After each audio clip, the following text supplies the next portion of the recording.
और उम्मत मुस्लिमा से मेरी यही रिक्वेस्ट है कि वो हुजूर सल्लल्लाहु अलैहि वसल्लम के सुन्नतों पे अमल करे और वहाँ गौर करे कि फिलिस्तीन में मजलूमों पर जुल्म किया जा रहा है, कि इंशाअल्लाह सब भाई कंधे से कंधा मिलाकर चले और आप हुजूर सल्लल्लाहु अलैहि वसल्लम के बताए हुए रास्ते पर चले। जब तो वो इस रास्ते पे जाता नहीं, लेकिन जब उसकी शादी हो जाएगी और वो इस रास्ते पे जाने की कोशिश करेगा तो वो भी बच्चों की परेशानी में उलझ जाएगा, फिर कैसे चला जाएगा ये बताओ। अब आखिर में आदमी बुढ़ापे की ओर जब चलता है, जब वो दीन की तरफ चलता है, जब वो बीमारी में उलझ जाता है। मुसलमानों पर जुल्म हो रहा है, आज तक हमारे मुसलमान भाइयों ने इस तरफ गौर नहीं दिया है और हमारी आंखों में आंसू हैं, सिर्फ मासूम बच्चों को कत्ल किया जा रहा है। अस्सलाम वालेकुम। खैरियत जी अल्लाह का करम। आपका नाम? मेरा मोहम्मद आज़म अंसारी। आज़म अंसारी, माशाल्लाह ज़बरदस्त।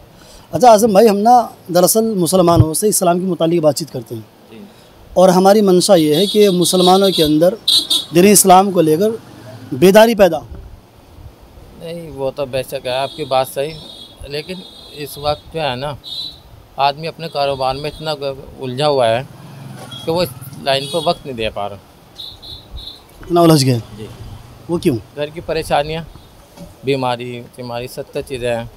नमाज के लिए तो वो वक्त निकाल रहा, लेकिन वो वक्त नहीं दे पा रहा, क्योंकि जब वो वक्त निकाल लेगा जब ही दीन की तरफ चल पाएगा। नहीं, बात आपकी सही है। तो बहरहाल जो हम काम कर रहे हैं तो क्योंकि अगर एक दूसरे से बात करते रहेंगे, समझाते रहेंगे, समझते रहेंगे तो इंशाअल्लाह इल्म के अंदर इजाफा रहेगा।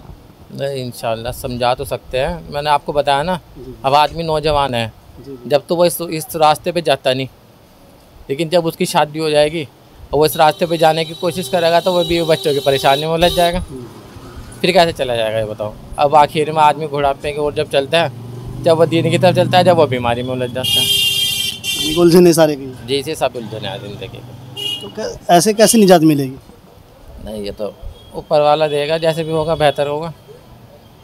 मतलब ये है कि अगर इंसान किसी भी वो चीज़ के लिए वक्त निकालना चाहे और इंसान के लिए वो चीज़ ज़रूरी है तो बंदा कहीं ना कहीं तरतीब बना लेता है। बनाने की कोशिश तो करता है, लेकिन मैंने आपको बताया ना परिवारों में गृहस्थी में इस तरीके से उलझ चुका आदमी, चाहे मैं भी हूँ। अगर मैं अब नमाज के लिए तो वक्त निकाल लूँगा, लेकिन और चीज़ों के लिए अगर मैं वक्त निकालने की कोशिश करूँगा तो घरेलू काम इतने हैं, मैं उन्हीं में उलझ कर आ जाऊँगा। बात तो माशाल्लाह आपकी खूबसूरत है।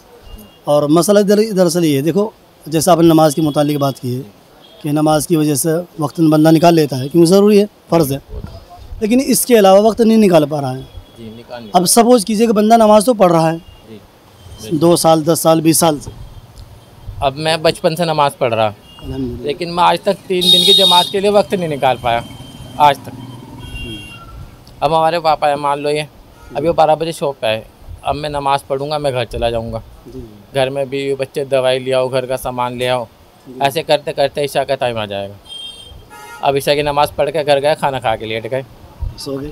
अगर किसी को समझाने की कोशिश करो ना, कोई समझता नहीं। अब तो मतलब मेरी मंशा ये है, आपकी बात सही है कि इतनी मुश्किलें बंदे को हो रही है और इतनी परेशानियाँ हो रही हैं और इतनी मशगूली हो रही है, लेकिन मेरा मानना है अगर एक बंदा 20 साल से नमाज़ पढ़ रहा है, जैसा आपने जिक्र किया है, मगर वो बंदा सिरे से नमाज़ सीखे ही ना, तो बताओ बंदा कैसे फिर नमाज़ पढ़ेगा? नहीं, आपका तो सवाल तो ठीक है, मगर अब हो सकता है क्या इसमें, आप ये देखिए मैं तो समझ से मैं सन 2002 से डायरेक्ट नमाज़ पढ़ रहा, 22 साल हो गए, लेकिन जैसे गलतियाँ तो मुझसे भी होती होंगी। होती हैं, इंसान से गलती होती है। अब मैं भी सोच रहा, कुरान शरीफ मैंने शुरू में पढ़ा बचपन में, जी, तो मैं तकरीबन 4-5 साल से चाह रहा कि मैं दोबारा से उसको रिपीट करूँ, लेकिन मैं वक्त नहीं निकाल पा रहा अब ये बच्चों में, घर के उलझनों में, कि मैं उसको रिपीट कर पाऊँ। लेकिन इंशाल्लाह इस बार रमज़ान में कोशिश है उसको पूरा करूँगा। मतलब अभी तक आपने कुरान शरीफ पढ़ा था मैंने, लेकिन कुछ हिस्से ऐसे आज मैं भी भूल गया। तो मतलब खाली रमज़ान के अंदर जैसे आप पढ़ने की कोशिश करोगे तो उसमें तो ऐसा भी हो सकता है कि आप ना जो ऐसा आपसे पढ़ना आता है, जी, ऐसे पढ़ सकते हैं? नहीं, ऐसे तो मैं पढ़ता ही हूँ, यासीन शरीफ है।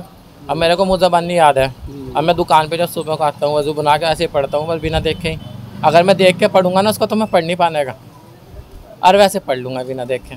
तो पता नहीं फिर उसमें क्या पढ़ रहे हैं आप? मन में आ गई वो, नहीं पढ़ता सही हूँ बिल्कुल, मैंने सुना ही काफ़ी मरतबा। हाँ, ये अच्छी बात है। यार दोस्त है, जैसे कोई बैठ गया वो सुन ले, बैठ के कहा आज़म भाई पढ़ रहे हैं तो बिल्कुल सही है, लेकिन देख के नहीं पढ़वाने का मैं कागज़ के हिसाब से उसको, अरे ऐसे पढ़ लूँगा मैं 5-7 मिनट में बैठते बैठते।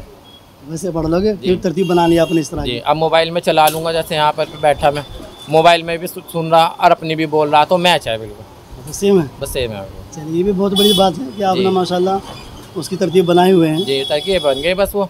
अब कुरान शरीफ था शुरू में, हलमदू का सिपारा याद था पूरा, अब थोड़ा थोड़ा बोल के उसे भी करेंगे रिपीट इंशाल्लाह। आप दुआ करना, कोशिश करेंगे उसकी।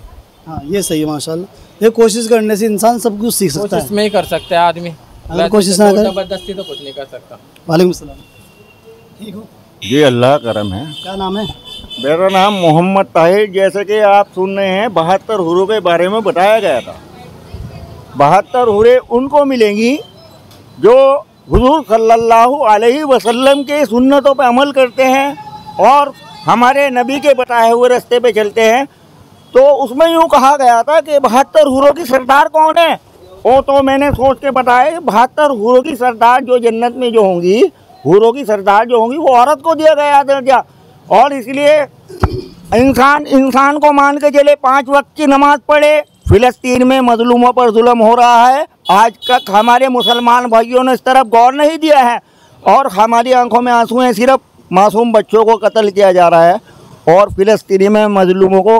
और यहाँ तक के इंशाअल्लाह अल्लाह ने चाहा, ये जो इजराइल है ये अपने मकसद में किसी भी कामयाब तक नहीं हो सकता। और इंशाअल्लाह जब तक के हमारी मुसलमानों के साथ ताकत है, इंशाअल्लाह अल्लाह ने चाहा गैब से ज़रूर मदद मिलेगी। और उम्मत मुस्लिमा से मेरी यही रिक्वेस्ट है कि वो हुजूर सल्लल्लाहु अलैहि वसल्लम के सुन्नतों पे अमल करे और वहाँ गौर करे कि फिलिस्तीन में मजलूमों पर जुल्म किया जा रहा है, कि इंशाअल्लाह सब भाई कंधे से कंधा मिलाकर चले और आप हुजूर सल्लल्लाहु अलैहि वसल्लम के बताए हुए रास्ते पर चले और उस पर अमल करें। यही एक इंसानियत की मिसाल है, यही एक इंसानियत का लाता है, लेकिन लोग इस बात को समझते नहीं। इंशाअल्लाह अगर चाहा आपसे फिर मिलूँगा, आपका छोटा भाई ताहिर। इंशाअल्लाह खुद दुआ में रखना। खुदा हाफिज़, अस्सलाम वालेकुम। चलिए माशाल्लाह, छोटे वक्त के अंदर बड़ी तकरीर कर दिया आपने। अभी सुनो तो, अभी नहीं सुनेंगे। चलिए खैर, माशाल्लाह मजलूमों का जिक्र किया है। फ़लस्तीन के अंदर जो हालात चल रहे हैं और हम मुसलमान खामोश देख रहे हैं, ये हमारे लिए बड़ी शर्म की बात है। मजलूम के साथ हम लोगों को हमेशा खड़ा रहना चाहिए। और मजलूम के बारे में रसूल पाक सल्लल्लाहु अलैहि वसल्लम फरमान अतर है, आपने फरमाया, आपने ये फरमा दिया कि जो मजलूम की जो बद्दुआ हैं उसकी आह कहीं तक नहीं रुक सकती है। इसलिए हम लोगों को चाहिए मजलूम का साथ दीजिए और मजलूम के साथ मोहब्बत कीजिए। इंशाअल्लाह। बहुत बहुत शुक्रिया। अस्सलामु अलैकुम व रहमतुल्लाहि व बरकातुहू।